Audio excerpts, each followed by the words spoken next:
इधर रामायण की जब रचना हो गई तो महर्षि वाल्मीकि सोचने लगे, ये रामायण में किसको पढ़ाऊं, इस रामायण को पढ़ करके कौन गाएगा, इसका प्रचार कौन करेगा। महर्षि वाल्मीकि सोच रहे थे, चिंतन कर रहे थे बैठे हुए।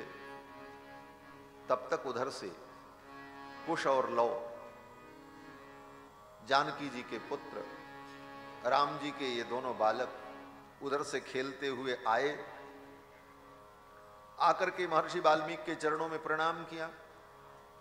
प्रणाम करके जब खड़े हुए, वाल्मीकि जी ने देखा रोज ये दोनों बालक महर्षि वाल्मीकि को प्रणाम करते, मिलते, आश्रम में ही रहते थे। लेकिन आज जब प्रणाम करके दोनों बालक खड़े हुए सामने और महर्षि वाल्मीकि ने देखा, तो वाल्मीकि जी ने क्या देखा?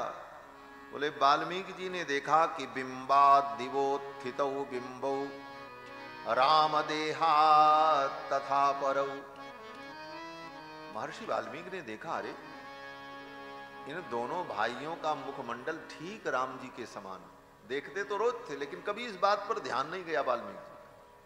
आज जब वाल्मीकि जी ने देखा तो वाल्मीकि जी यही कहते हैं कि बिंबाद दिवोत्थितौ बिंबौ राम देहा तथा परौ। दुनिया में बिंब से प्रतिबिंब प्रकट होता है, बिंब से बिंब प्रकट हो ऐसा नहीं होता। बिंब से प्रतिबिंब प्रकट होता है। जैसे सूर्य बिंब है, सूर्य का प्रतिबिंब 10 घड़े, 1000 घड़े रख दो, उसमें पानी रख दो तो उन 1000 घड़ों में 1000 सूर्य का प्रतिबिंब दिखेगा, लेकिन बिंब तो एक ही होगा। बिंब से प्रतिबिंब प्रकट होते हैं, लेकिन यहां पर महर्षि वाल्मीकि कहते हैं कि यहां तो बिंब से बिंब प्रकट हो गया। बिंबाद दिवोत्थितौ बिंबौ राम देहात तथा परौ। जैसे राम जी के देह से 2 राम जी और प्रकट हो गए, एक लव एक कुश। दोनों की मुखाकृति, आकृति, प्रकृति, नाज, नक्शा सब कुछ राम जी के साथ। और दोनों भाई बड़े बुद्धिमान, मेधावी, बुद्धिमान, और इनका कंठस्वर बड़ा मधुर है। गान कला में प्रवीण, वीणा बजा करके सुंदर गायन करने में कुशल। इन सारे गुणों को देख करके महर्षि वाल्मीकि ने विचार किया, क्यों न मैं इनको ही रामायण पढ़ा दूं। ये राम जी के ही समान है, बिंब से निकले हुए बिंब के समान है, और ये कथा भी राम जी की है। और यही इसे गाएंगे तो इनका स्वर इतना मधुर है कि सबको प्रिय लगेगा। और महर्षि वाल्मीकि ने कुश और लव को संपूर्ण रामायण पढ़ा दी। दोनों भाइयों ने संपूर्ण रामायण को कंठस्थ कर लिया। लेकिन एक बात थी, पूरी रामायण पढ़ लिया कुश और लव ने, लेकिन पढ़ने के बाद भी कुश और लव को अभी ये ज्ञान नहीं हुआ कि ये रामायण में जो राम जी हैं और जो सीता जी हैं, ये राम जी मेरे पिताजी हैं, सीता जी मेरी मां हैं, ये इनको पता नहीं। क्यों पता नहीं है? बोले पहले ही महर्षि वाल्मीकि ने इन बातों को गोपनीय रखा था। सीता जी जब आश्रम में आई तो महर्षि वाल्मीकि ने अपने आश्रम में किसी को नहीं बताया कि इनका नाम सीता है, इनका नाम जानकी। आश्रम के लोगों ने पूछा, ये देवी कौन है? तो वाल्मीकि जी तो गंगा के तट पर गए थे, वहीं सीता जी मिल गई थी। वहीं गंगा के तट पर लक्ष्मण जी छोड़ करके चले गए। महर्षि वाल्मीकि लेकर के आए तो वाल्मीकि जी ने अपनी कुटिया में कहा, इनका नाम वन देवी है, सीता देवी है ऐसा नहीं कहा, वन देवी। आश्रम के लोग यही जानते हैं, वन देवी। महर्षि वाल्मीकि ने कहा, वन में मुझे प्राप्त हुई इसलिए इनका नाम वन देवी। और लव और कुश को भी यही मालूम है कि इनका नाम वन देवी। जब लव कुश बड़े हुए तो एक दिन लव कुश ने पूछा वाल्मीकि जी से, गुरुदेव हमारे पिताजी कौन है, मेरे पिता का नाम क्या है? तो वाल्मीकि जी ने कहा, पिता का नाम जान करके क्या करोगे? लव कुश ने कहा, कोई पूछे कि पिताजी कौन है तो नाम कैसे बताएंगे?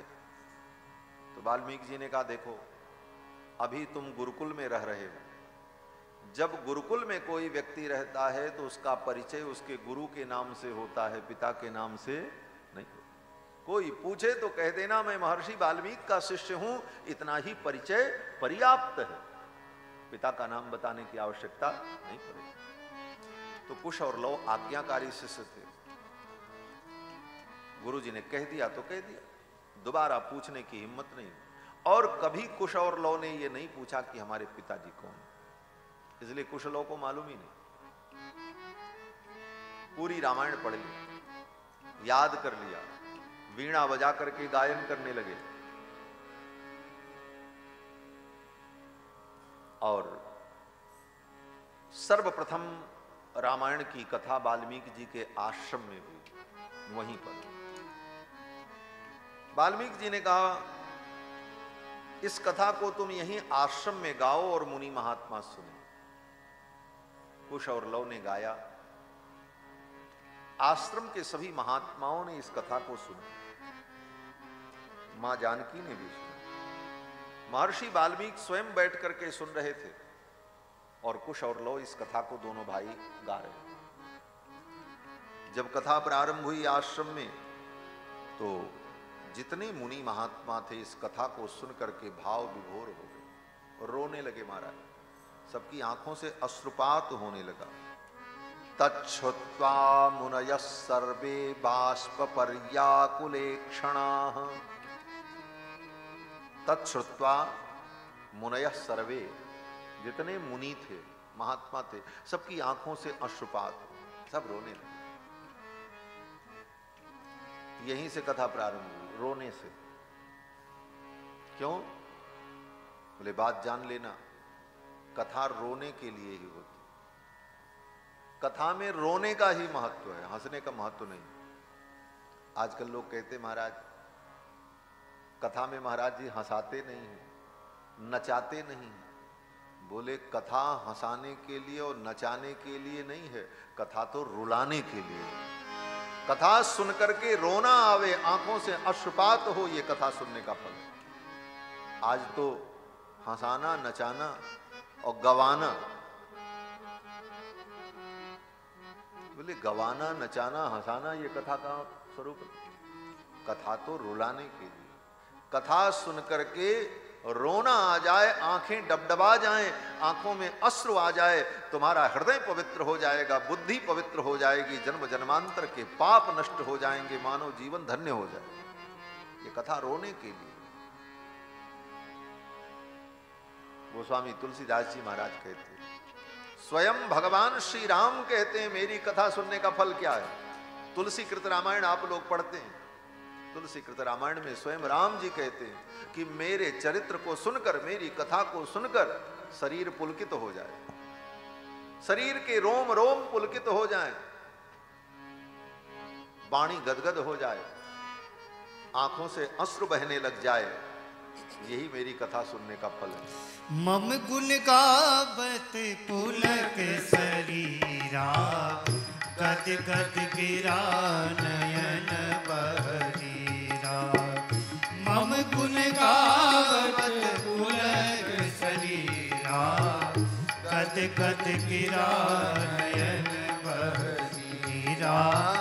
गद गद गिरा नयन बहरीरा, गद गद गिरा नयन बहरीरा। भगवान की कथा को सुनकर वाणी गदगद हो जाए, तन पुलकित हो जाए, आंखों से अश्रुपात हो। मम गुण गावत पुलक शरीरा, गदगद गिरा नयन बह मीरा। भगवान का गुणगान करते समय और गुण श्रवण करते समय तन पुलकित हो, आंखों से अश्रुपात हो, हृदय भर आए, कंठ अवरुद्ध हो जाए, शरीर में रोमांच हो, यही कथा सुनने का। अब आप कहोगे फिर तो सुनाने वाले को सबसे पहले रोना शुरू करना चाहिए। आप प्रश्न करो, उसके पहले हम उस प्रश्न का उत्तर आपको बता दें, तभी तो कथा सुनने का आनंद है। मम गुण गावत पुलक शरीरा, मेरा गुण गाते समय शरीर पुलकित हो, आंखों से अश्रुपात हो। लेकिन यह उस स्थिति के लिए है जब व्यक्ति स्वयं बैठ करके अकेले राम जी का चरित्र गाए, एकांत में बैठकर भाव विभोर होकर राम जी के चरित्र का पाठ करे, गान करे। उस समय उसके आंखों से अश्रुपात हो, रोना हो, और जो श्रवण कर रहा है उसका रोना और हंसना हो। लेकिन व्यास पीठ पर बैठ करके जो आचार्य, जो महापुरुष कथा सुना रहे हैं, उनका रोना संभव नहीं होगा। क्यों? बोले अगर वो रोने में पड़ गए और रोने में डूब गए तो फिर कथा ही नहीं हो पाएगी, कथा तो वहीं ठप हो जाएगी, कथा वहीं बंद हो जाएगी। क्यों? बोले रोना तो तब होता है जब व्यक्ति डूब जाए उस भाव में, और जो डूब जाएगा वो वर्णन नहीं कर पाएगा, और जो वर्णन करेगा उस समय वो डूबा नहीं होगा। ये स्थिति बड़ी विचक्षण होती। कोई व्यक्ति पानी में डुबकी लगाए और पूछो भीतर तुमको कैसा लग रहा है, बोले बाहर निकलें तब न बताएं। भगवान की कथा में उस रस में डूबने का आनंद जिस समय होगा उस समय उसका वर्णन नहीं होगा, और जिस समय उस आनंद का वर्णन किया जाएगा उस समय वो व्यक्ति डूबा नहीं रहेगा। ये विडंबना है। भगवान शंकर भी पार्वती जी को जब कथा सुनाते हैं तो ध्यान मगन युगदंड, 2 घड़ी तक तो ध्यान में डूबे रहे, उस रस में स्वयं भगवान शंकर डूब गए। लेकिन अब डूबे हैं तो कथा कैसे सुनावे पार्वती जी को? बोले पुनि मन बाहिर कीन, फिर अपने आप को उन्होंने बाहर किया। उस डूब से जब बाहर निकले तब भगवान शंकर ने पार्वती को कथा सुनाई। सुनाने वाला ही डूबा रहेगा तो फिर वो सुना नहीं पाएगा, और जब सुनाएगा उस समय डूबा नहीं रहेगा। तो कहने का भाव क्या है दोहा? मगन ध्यान रस दंड जुग पुनि मन बाहिर कीन, मगन ध्यान रस दंड जुग पुनि मन बाहर कीन। रघुपति चरित महेश तब हर्षित भरने कीन, रघुपति चरित महेश तब हर्षित भरने लीन, हाँ हर्षित भरने लीन, हर्षित भरने लीन। जब भगवान शंकर डूबे थे तब तक कथा नहीं सुनाई, ध्यान मगन। लेकिन जब पुनि मन बाहर कीन, अपने मन को बाहर किया, उस डूब से बाहर उबरे निकले, तब कथा का वर्णन। तो कथा सुनकर गाकर रोना आ जाए, यही कथा सुनने और गाने का फल है। भगवान कृष्ण भी कहते हैं, भगवान श्री कृष्ण क्या कहते हैं कि वाग गदगदा द्रवते यस्य चित्तम, भागवत जी में, वाग गदगदा द्रवते यस्य चित्तम, वाणी गदगद हो जाए, द्रवते यस्य चित्तम, चित्त जो है द्रवीभूत हो जाए, चित्त द्रवीभूत हो जाए, हृदय पिघल जाए। हृदय के पिघलने का प्रमाण क्या है? बोले जब हृदय पिघलेगा, ये कठोर हृदय जब द्रवीभूत होगा तो आंखों से बाहर आएगा आंसू के रूप में। आंखों से आंसू आने का मतलब है कि इसका हृदय द्रवीभूत हो गया, पिघल गया, हृदय में वेदना हुई, तभी तो आंसू निकल रहे हैं। तो भगवान कृष्ण कहते हैं वाग गदगदात द्रवते यस्य चित्तम, वाणी गदगद हो जाए, चित्त द्रवीभूत हो जाए, रुदंत्य भीक्षणम, और बार बार कथा में रोना आवे, सुन सुन करके पग पग पर वो रोए, हुलक हुलक करके रोए, हिचकियां आने लग जाएं। ऐसे ही लिखा है महाराज, बाग गदगदा द्रवते यस्य चित्तम रुदंत्य भीक्षणम। अभीक्षणम माने बार बार रोना आए, हंसति क्वचिच्च, कथा में हंसना कहीं कहीं, हाँ कभी कोई प्रसंग आ जाए हंसने का तो एक आध बार हंसी भी आ जाए, लेकिन महत्व रोने का ही। हंसने का प्रसंग कहाँ?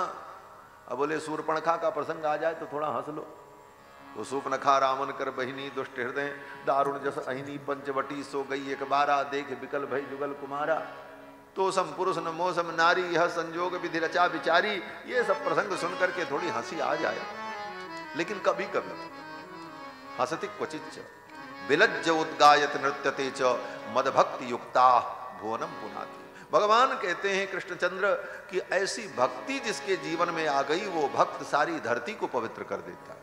वो जहां रहता वो धरती पवित्र हो जाती है उन भक्तों से। और ऐसे भक्तों से ही तीर्थ तीर्थ बनता है। तीर्थ तीर्थ क्यों है? बोले ऐसे भक्त जहां निवास करते हैं, ऐसे भक्त जहां विचरण करते हैं, वही तीर्थ होता है और वही पवित्र स्थान हो जाता। मद भक्ति युक्ता भुवनम पुनाति। तो श्री महर्षि वाल्मीकि अनुभव करते हैं कि लौकुश ने जब कथा सुनाई तो सभी मुनि महात्मा रोने लगे, भाव विभोर हो गए। और सब ने यही कहा, अरे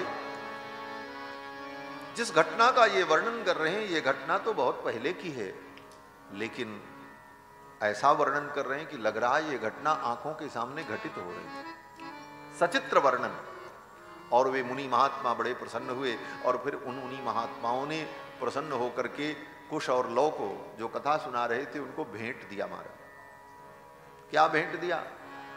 बोले कथा सुनकर के महात्मा बड़े प्रसन्न हुए। एक महात्मा ने उठ करके जाकर के अपना बलकल वस्त्र लौकुश को दे दिया। बोले बेटा तुमने इतनी सुंदर कथा सुनाई, मैं तुमको क्या दूं? ये मेरा बलकल वस्त्र लो, यही मैं तुम्हें दे रहा हूं। एक महात्मा ने अपना कमंडल ले जाकर के दे दिया। उन महात्माओं के पास यही था, बलकल वस्त्र, कमंडल, माला, कंठी, तुलसी, और क्या था? जिसके पास जो रहेगा वही न देगा। उन महात्माओं ने जाकर के लौकुश को भेंट कर दिया। किसी ने कमंडल दिया, किसी ने वस्त्र दिया, किसी ने माला दे दी, किसी ने पीढ़ा दिया, बाजोट, ले इस पे बैठना, भजन करना। एक महात्मा तो बड़े विलक्षण थे। उनके पास एक कुल्हाड़ी थी, लकड़ी काटने के लिए कहीं जा रहे थे। कथा सुनने बैठ गए, मन मगन हो गया, सोचने लगे मैं क्या भेंट करूं। बस वो कुल्हाड़ी ही ले जाकर के व्यासपीठ पर चढ़ा दी। बोले लो बेटा तुम्हारे काम आए, इतनी सुंदर कथा तुमने सुनाई। इस प्रकार सभी महात्माओं ने जिसके पास जो था, एक महात्मा तो बड़े विलक्षण थे महाराज, उनके पास कुछ नहीं था, परम त्यागी, परम विरक्त, लेकिन उनके पास एक चीज था। क्या बोले? तपस्या का धन था। तप ही उनके जीवन का धन था। उन्होंने ईंटा पत्थर नहीं बटोरा, उन्होंने जीवन में तप का संग्रह। तपोधन थे। तपोधन का मतलब होता है तपस्या ही जिसका धन हो, तपोधन। तप को ही जिसने धन समझा, ऐसे महात्मा थे। उन्होंने कहा बेटा मेरे पास कोई ऐसी वस्तु नहीं है जो मैं तुम्हें दे सकूं, मेरे पास तो केवल तपस्या है। मैं अपनी तपस्या का फल तुम्हें देता हूं। हे लवकुश, तुम सदा स्वस्थ रहो, आनंद से रहो और इसी प्रकार हमें कथा सुनाते रहो। मेरी तपस्या का फल तुमको प्राप्त हो जाए, अपनी तपस्या ही दे दी। एक महात्मा बड़े अच्छे थे, उन्होंने अपनी आयु का दान कर दिया। बोले आयुष्यम अपरे तथा, मेरी आयु भी तुमको लग जाए। क्यों? बोले तुम बहुत आयुवान होगे तो बहुत लोगों को कथा सुनाओगे, बहुतों का कल्याण करोगे, इसलिए तुम दीर्घायु हो जाओ, मेरी भी आयु तुमको प्राप्त होगी। ऐसी कथा भाई वाल्मीकि जी बड़े प्रसन्न हुए। मेरे बच्चों ने बड़ी सुंदर कथा सुनाई। और फिर महर्षि वाल्मीकि ने कुश और लौ को लिया, कहा चलो। कहां चलो? बोले नैमिषारण्य।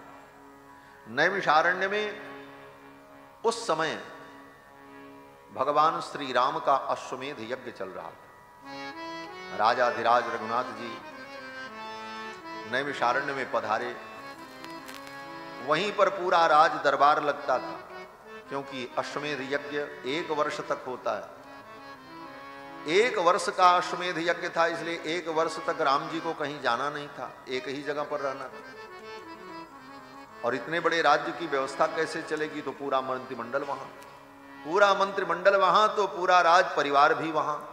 तो एक प्रकार से कुछ दिनों के लिए अयोध्या की राजधानी नैमिषारण्य में शिफ्ट हो गई। राम जी वहीं रह रहे। अश्वमेध यज्ञ चल रहा था राम जी को गोमती नदी के तट पर। महर्षि वाल्मीकि कुश और लौ को लेकर के नैमिषारण्य आते हैं।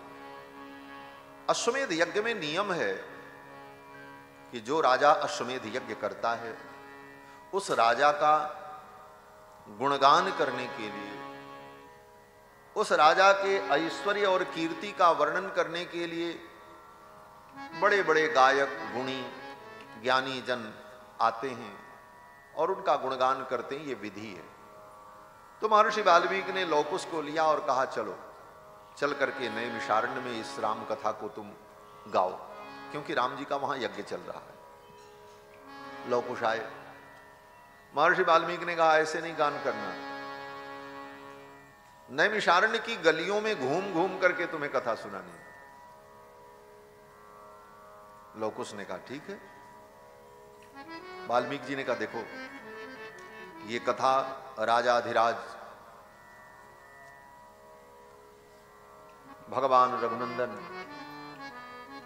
अगर वो इस कथा को सुनेंगे और उनका मन प्रसन्न हुआ और उन्होंने कहा कि आओ मेरे दरबार में इस कथा का तुम वाचन करो, कथा को सुनाओ, तो उनकी आज्ञा का पालन करना। वो राजाधिराज है, राजा की आज्ञा का पालन करना चाहिए और चले जाना दरबार में, और वो कहेंगे तो दरबार में इस कथा को सुनाना। लौकुश ने कहा ठीक है। महर्षि वाल्मीकि ने कहा एक बात और ध्यान रखना, अगर वो दक्षिणा दें तो दक्षिणा मत लेना, कह देना कि मेरे गुरुदेव ने मना किया है, क्योंकि राजाधिराज है, मर्यादा पुरुषोत्तम है, वो मर्यादा का पालन करेंगे। कथा सुनने के बाद दक्षिणा देंगे, फोकट में कथा नहीं सुनेंगे। लेकिन दक्षिणा लेना मत, कह देना मेरे गुरु की आज्ञा ने। कारण बोले कथा सुना करके, रामायण भागवत इत्यादि ग्रंथों का प्रवचन सुना करके, कथा सुना करके दक्षिणा प्राप्त करने का अधिकार केवल ब्राह्मण को है। ब्राह्मण के अतिरिक्त कथा कोई सुना दे, भगवान की कथा का कोई वर्णन करे, इसमें कोई आपत्ति नहीं है, लेकिन कथा सुनाकर उसके बदले में दक्षिणा लेने का धर्म केवल ब्राह्मण का, क्षत्रिय का नहीं, वैश्य का नहीं। अब कलयुग में तो सभी कथा सुना रहे, अनधिकारी भी व्यासपीठ पर बैठ करके कथा सुना रहे हैं, इसीलिए कथा का फल नष्ट हो जाता है। महर्षि वाल्मीकि ने कहा दक्षिणा मत लेना, मना कर देना, और यह भी नहीं बताना है लौकुश को कि क्यों नहीं लेना है, क्योंकि और बहुत सारे कारण थे। महर्षि वाल्मीकि ने सब कुछ सिखा दिया। लौकुश आए, नैमिषारण्य की गलियों में घूम घूम करके कथा सुनाने। वहीं राम जी का जहां अश्वमेध यज्ञ चल रहा था, वहीं से थोड़ी दूर पर कुटिया बना करके वाल्मीकि जी भी ठहर गए, क्योंकि वर्षों तक यज्ञ चलेगा। अब लौकुश जब कथा सुनाने लगे तो जितनी प्रजा थी वो कथा सुन करके भाव विभोर हो गई और लौकुश के पीछे पीछे चलने लगे। जिधर जिधर कुश और लौ जाते वो प्रजा भी पीछे पीछे चलती। अब जिस गली में वो जाएं, संपूर्ण जनता उनके पीछे पीछे चलने लगी। वो बड़ा काफिला बन गया, बड़ी यात्रा बन गई। गाते हुए जा रहे थे, तब तक उधर से राम जी रथ पर बैठ करके आ रहे थे। राम जी रथ पर बैठ करके आ रहे थे, इधर से कुश और लौ रामायण गाते हुए जा रहे थे पैदल। उनके पीछे पीछे हजारों लोग थे। राम जी ने देखा, राम जी ने अपने सेवकों से पूछा ये बालक कौन है? जानते तो सब है राम जी ये कौन है, वो तो सर्वज्ञ हैं, उनको तो पता ही है सब, लेकिन लीला है। राम जी ने कहा ये दोनों बालक कौन है? सेवकों ने कहा ये मुनि कुमार है और ये आपकी महिमा का, रामायण का गान कर रहे हैं। यही सुनने के लिए प्रजा इनके पीछे पीछे चले। राम जी बड़े प्रसन्न हुए। रथ्यासुराज मार्गेषु ददर्श भरताग्रज। भरताग्रज श्री रघुनंदन ने रथ्यासुराज मार्गेषु, उस राजमार्ग पर कुश और लौ को देखा तो अपने सेवकों से कहा जाओ आदर पूर्वक इनको बुला करके मेरे दरबार में लाओ, मेरे दरबार में ये कथा सुनाएंगे और हम सब लोग बैठ करके सुनेंगे। अब तो महाराज निमंत्रण गया। कुश और लौ को आदर पूर्वक रथ पर बैठा करके सेवक लोग लाए राम जी के दरबार में। राम जी सिंहासनारूढ़ बैठे हैं, मंत्रीगण बैठे हैं, तीनों माताएं बैठी हैं, कौशल्या, केकई, सुमित्रा, अन्य 3 रानियां, लक्ष्मण जी की पत्नी भरत जी की पत्नी, शत्रुघ्न जी की पत्नी, ये तीनों बहुएं भी विराजमान, और इन बहुओं के भी दो दो पुत्र। भरत जी के दो पुत्र तक्ष और पुष्कल, लक्ष्मण जी के दो पुत्र सुबाहु और सुतसेन, शत्रुघ्न जी के दो पुत्र अंगद और चित्रकेतु, ये बालक भी, पूरा राज परिवार, बड़े बड़े राजा महाराजा जो अन्य प्रांतों से आए थे यज्ञ में सम्मिलित होने के लिए, वो सब बैठे। कुश और लौ आए, सुंदर व्यासपीठ लगाई गई और राम जी ने कहा इस रामायण का, इस कथा का गायन करो, हम सब श्रवण करें। राम जी बैठे श्रवण करने के लिए, संपूर्ण अयोध्या की प्रजा बैठी। अब कुश और लव इस कथा का गायन कर रहे। ततस्तुतौ राम वच प्रचोदिता अगायताम मार्ग विधान संपदा। भगवान श्री राम की प्रेरणा से कुश और लव इस कथा का गान करने लगे नैमिषारण्य में, राम जी के दरबार में। और किस विधि से? बोले अगायताम मार्ग विधान संपदा। मार्ग विधान संपदा, कथा के गायन की दो पद्धति है, एक मार्ग पद्धति, एक देशी पद्धति। जिस भाषा को अधिक से अधिक लोग समझते हों, उस भाषा में भगवान की कथा का वर्णन करना, इसका नाम मार्ग पद्धति है। जिस भाषा को कम लोग समझते हों, थोड़े से देश में बोली जाती हो, उस भाषा में भगवान की कथा का वर्णन करना, ये देशी पद्धति है। तो कुश और लव ने जो कथा का वर्णन किया वो मार्ग पद्धति से। मार्ग पद्धति माने वहां की जो भाषा, जिस भाषा को अधिक से अधिक लोग समझ सकें। विद्वान तो सब थे, वहां संस्कृतज्ञ लोग भी थे, लेकिन जिस भाषा में सर्वजन ग्राह्य हो, उस प्रकार कुश और लव ने वर्णन किया। अगायताम मार्ग विधान संपदा।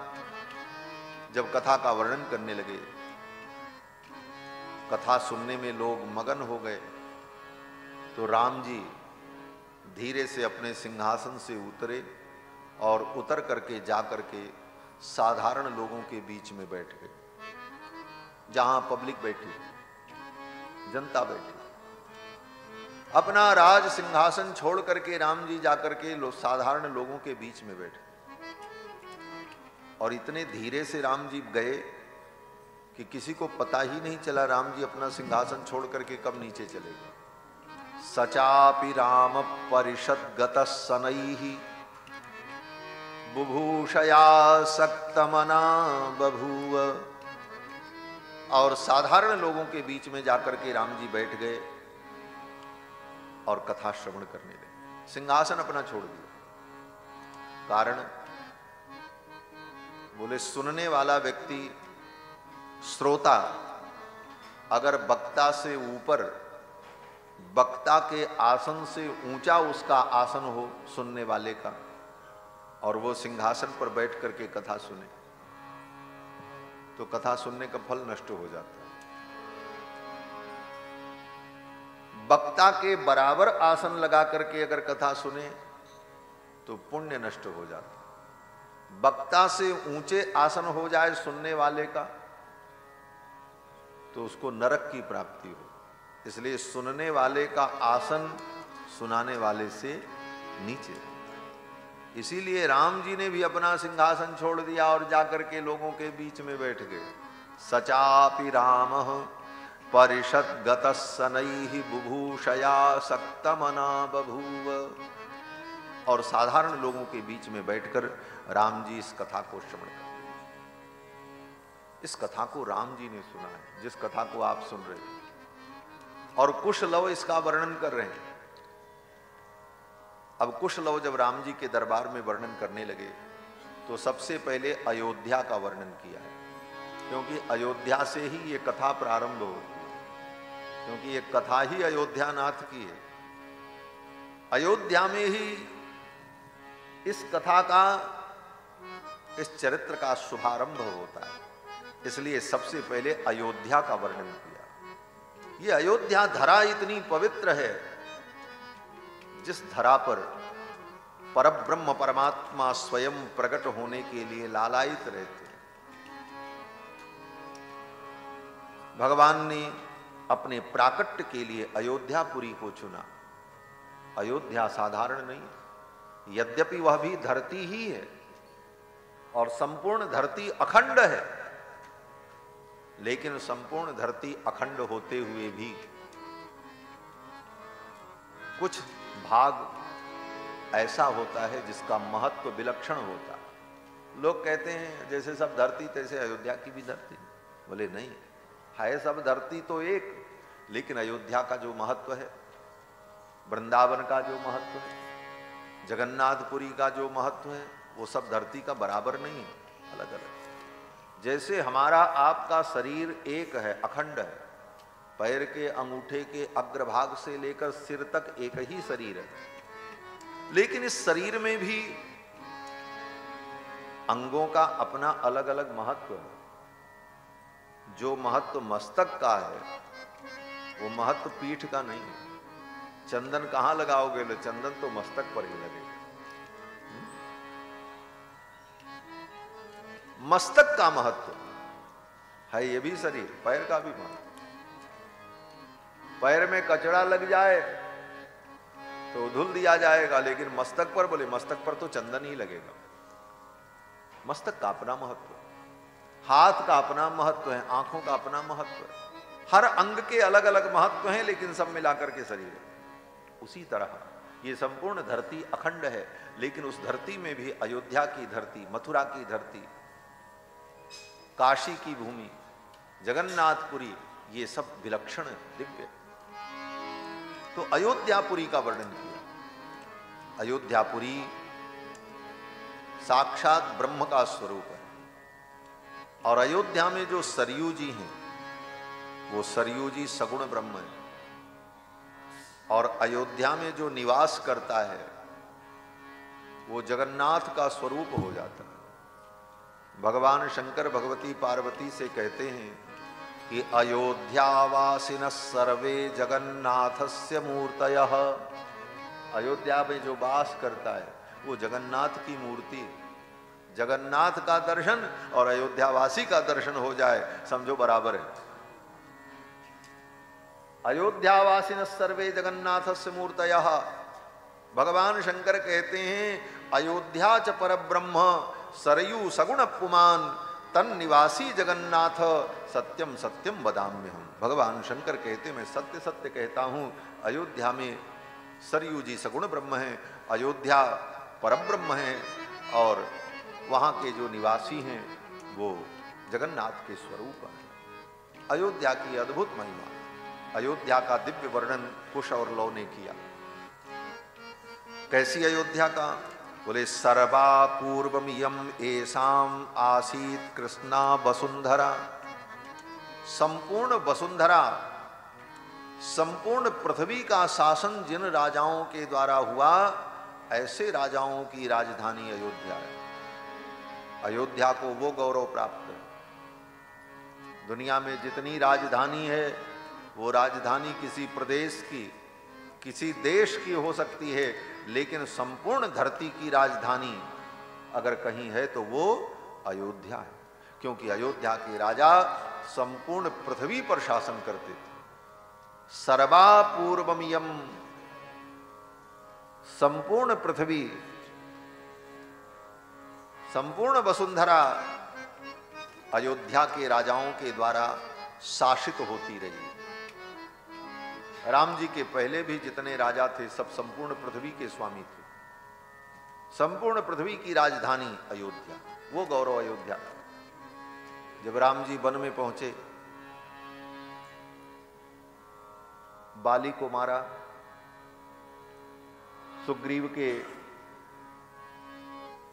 कल्याण के लिए जब बाली का वध किया भगवान ने, तो बाली ने भगवान से बड़े प्रश्न किए। बाली ने कहा आपने हमको क्यों मारा? सारे कारण राम जी ने बताए। तुमने पाप किया, अधर्म किया, अपने भाई की पत्नी का हरण कर लिया, ये पाप जो करे उसे मार देना चाहिए। अनुज बधू भगिनी सुत नारी सुन सठ सम कन्या ये चारी। अनुज बधू भगनी सुत नारी, अनुज बधू भगनी सुत नारी, सुन सक सम ये कन्याचारी, सुन सक सम ये कन्याचारी, तिनहि कुदृष्टि बिलोकहु जोई, तिनहि कुदृष्टि बिलोकहु जोई, ताहि बदे कछु पाप न होई, ताहि बदे कछु पाप न होई। भगवान ने कारण बताया। अनुज बधू भगिनी सुत नारी, सुन सठ सम कन्या ये चाहिए। भाई की पत्नी, बहन, बेटे की पत्नी और कन्या, ये चारों बराबर होती है। अनुज बधू भगिनी सुत नारी, सुन सठ सम कन्या ये चारी। इन्हीं कुदृष्ट बिलो कहीं जोई, इनको जो कुदृष्टि से देखता है, गलत दृष्टि से देखता है, ताहि बधे कछु पाप न हुई। ऐसे व्यक्ति का वध कर दिया जाना चाहिए। तुमने ये पाप किया इसलिए मैं तुमको दंड दे रहा हूं। बाली यहां तक की बात तो मान गया, लेकिन बाली ने फिर कहा महाराज ठीक है, मैंने ये अपराध किया, आप हमें दंड दे रहे हैं, लेकिन दंड देने का अधिकार आपको कहां से हो गया? दंड तो राजा देता है। मेरे ही राज्य में मुझे आप दंड दे रहे हैं, यहां का राजा तो मैं हूं, ये किष्किंधा मेरा राज्य है। मेरे ही राज्य में आप मुझे दंड देने के अधिकारी कौन है? ये प्रश्न किया है बाली ने रामायण में, वाल्मीकि रामायण। राज्य मेरा, राजा मैं, दंडाधिकारी मैं, और हमको दंड देने आप आ गए। आप तो कहीं के राजा भी नहीं, आप तो वनवासी, आपको ये अधिकार कहां से प्राप्त? तब भगवान श्री राम ने कहा, बाली तुम किष्किंधा के राजा हो, तुम एक क्षत्रप हो, एक क्षेत्रीय राजा हो, और ये संपूर्ण धरती किसकी है? बोले ये संपूर्ण धरती अयोध्या के राजाओं की है। भगवान राम ने यही उत्तर दिया। भगवान श्री राम ने कहा कि ये संपूर्ण धरती अयोध्या के राजाओं के द्वारा पालित होती है, और अयोध्या के राजा इस समय मेरे भाई भैया भरत हैं, वो अयोध्या के राजा हैं, और मैं उनका प्रतिनिधि हूं, और मैं उनका प्रतिनिधि बनकर के भारत में भ्रमण कर रहा हूं धर्म की स्थापना के लिए, इसलिए मुझे अधिकार है दंड देने का। तुम कोई स्वतंत्र राजा नहीं हो, अपितु अयोध्या के अधीन तुम्हारा राज्य है, इसलिए मैं तुम्हें दंड दे रहा हूं, और तुम्हारे जगह पर सुग्रीव को राजा बनाया गया। तो ये संपूर्ण धरती अयोध्या के राजाओं के द्वारा पालित, अयोध्या के राजा संपूर्ण धरती पर प्रजा का पालन करते थे। ये अयोध्या का वैभव है, और अयोध्या भगवान के सुदर्शन चक्र पर विराजमान है। जैसे भगवान श्री जगन्नाथ के शिखर पर चक्र विराजमान है, नील चक्र का दर्शन करते हैं। नील चक्र का दर्शन करे वो संसार चक्र से मुक्त हो जाता है, वो भगवान का चक्र है। जगन्नाथपुरी में श्री जगन्नाथ जी के शिखर में चक्र विराजमान है, और अयोध्यापुरी में बोले अयोध्यापुरी ही चक्र पर विराजमान है। भगवान के सुदर्शन चक्र पर प्रतिष्ठित अयोध्यापुरी। अष्ट चक्रा नवद्वारा देवानाम पूह अयोध्या, अयोध्यापुरी भगवान के सुदर्शन चक्र पर विराजमान। या चक्रोपरि राजते भुवि सदा, इसीलिए संसार चक्र से मुक्ति देने वाली 7 मोक्षदायिनी पुरियों में सबसे पहले अयोध्या का नाम लिया जाता है। अयोध्या, मथुरा, माया, काशी, कांची, ह्यवंतिका। और बड़े ही सौभाग्य का विषय है कि इस कथा के बाद अगली कथा अयोध्यापुरी में ही है। हमारे सज्जन अग्रवाल जी के समस्त संबंधी परिवार के लोग मिलकर अयोध्या में राम कथा का आयोजन कर रहे हैं। यहाँ से सीधे फिर अयोध्या ही जाना है और उस राम कथा का आनंद अयोध्या में होगा। और जो लोग अयोध्या नहीं पहुंच पाएंगे वो लोग चैनल के माध्यम से भी कहीं भी बैठकर उस कथा को श्रवण करेंगे। तो बंधुओं, अयोध्यापुरी साक्षात ब्रह्म का रूप है। और इस समय तो अयोध्या का जो वैभव है, अयोध्या का वैभव सदा दिव्य था, अद्भुत था। और आज भी अयोध्या को सारी दुनिया जानती। इसी भारत में बहुत से ऐसे नगर और जनपद होंगे जिनको सारी दुनिया के लोग नहीं जानते हो। दुनिया के किसी कोने में चले जाओ, पूछो ब्रह्मपुर जिला कहाँ है, तो शायद कुछ लोगों को न मालूम हो। हैं? दुनिया में बहुत ऐसे छोटे छोटे देश हैं, जहाँ जाओ वहाँ पूछो कि ब्रह्मपुर जिला कहाँ है भारत में, तो सबको नहीं मालूम होगा। लेकिन दुनिया के किसी देश में किसी कोने में चले जाओ, पूछो अयोध्या कहाँ है, लोग कहेंगे भारत में अयोध्या है, राम जी की नगरी। हिंदू, मुसलमान, ईसाई सब पूरे दुनिया के लोग जाने वो अयोध्या का। अयोध्या, और इस समय तो अयोध्या में भगवान का भव्य मंदिर बन गया और रघुनाथ जी वहां विराजमान हुए। सारी दुनिया के लोग दर्शन करने आ रहे हैं। अयोध्या में जो अपार भीड़, गली गली में आनंद बरस रहा है। अवध में आनंद लूटो गली गली, अयोध्या में तो गली गली आनंद बरस रहा है। तो ऐसी दिव्य अयोध्यापुरी का लव कुश ने वर्णन किया। अयोध्या में बड़ी बड़ी अट्टालिकाएं, बड़े बड़े प्रासाद, बड़े बड़े उद्यान, सुंदर राजमार्ग, इन सब का वर्णन कुश और लव ने किया। और अयोध्या की दो विशेषता, अयोध्या का पानी और अयोध्या का अन्न।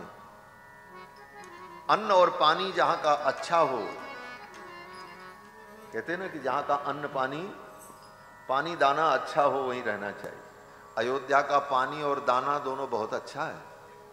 क्या अच्छा है? बोले महर्षि वाल्मीकि कहते हैं कि अयोध्या में साली तंडुल संपूर्णाम इक्षुकांड रशोदकाम, साली तंडुल संपूर्णाम। अयोध्या के आसपास जो खेती की भूमि है उसमें जो तंडुल होता, तंडुल बोले तो चावल। कौन सा चावल? बोले साली। चावल भी दो प्रकार का होता है। धान से चावल बनता है और धान दो प्रकार का होता है, एक साली एक ब्रीह।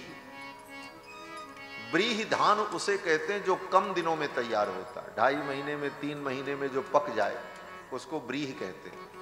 और जिस धान को पकने में 4 महीना 4.25 महीना लगता है उसको शाली कहते हैं, वो सर्वोत्तम माना जाता है। शाली तंडुल, उसका जो चावल निकलता है वो शाली तंडुल होता है। और जो ब्रीह से निकलता है उसको ब्रीह तंडुल कहते हैं, अंतर होता है। अब ये सामान्य बातों को तो सब लोग नहीं जानते। यज्ञों में भी साली तंडुल से कौन सा यज्ञ करना है, ब्रीह तंडुल से कौन सा यज्ञ करना है, सबका भेद होता है यज्ञों में। तो महर्षि वाल्मीकि कहते हैं अयोध्या में शाली तंडुल प्रचुर मात्रा में उत्पन्न होता है। साली तंडुल संपूर्णा, ये तो वहां का दाना हुआ। अब पानी बोले इक्षुकांड रसोदकाम।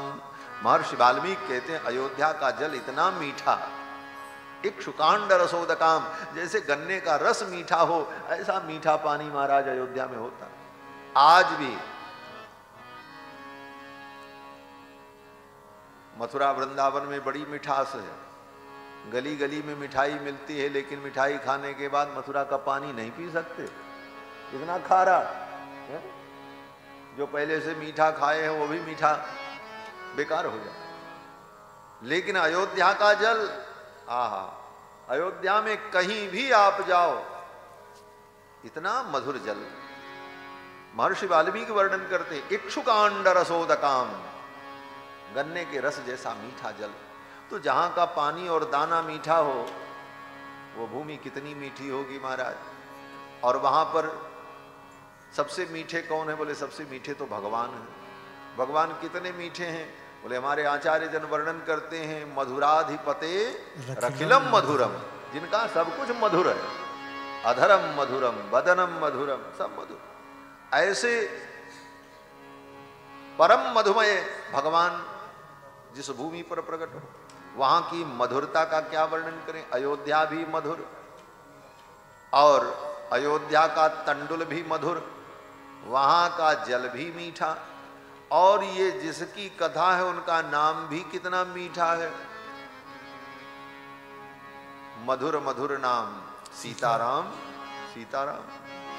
मधुर मधुर नाम सीताराम सीताराम, मधुर मधुर नाम सीताराम सीताराम, मधुर मधुर नाम सीताराम सीताराम, मधुर मधुर नाम सीताराम सीताराम, मधुर मधुर नाम सीताराम सीताराम, मधुर मधुर नाम सीताराम सीताराम, मधुर मधुर नाम सीताराम सीताराम, मधुर मधुर नाम सीताराम सीताराम, मधुर मधुर नाम सीताराम सीताराम, मधुर मधुर नाम सीताराम सीताराम, मधुर मधुर नाम सीताराम सीताराम, मधुर मधुर नाम सीताराम सीताराम,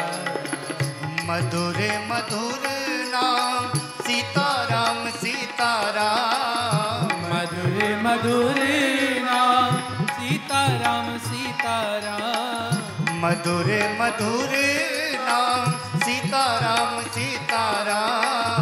मधुर मधुर नाम सीताराम सीताराम, मधुर मधुर नाम सीताराम सीताराम, मधुर मधुर नाम सीताराम सीताराम, मधुर मधुर नाम सीताराम सीताराम, मधुर मधुर नाम सीताराम सीताराम, मधुर मधुर नाम सीताराम सीताराम। भगवान का नाम भी मधुर, लीला भी मधुर, स्वरूप भी मधुर, अयोध्या धाम मधुर, वहां का दाना मधुर, पानी मधुर, सब मधुर। मधुराधिपते रखिलम मधुर।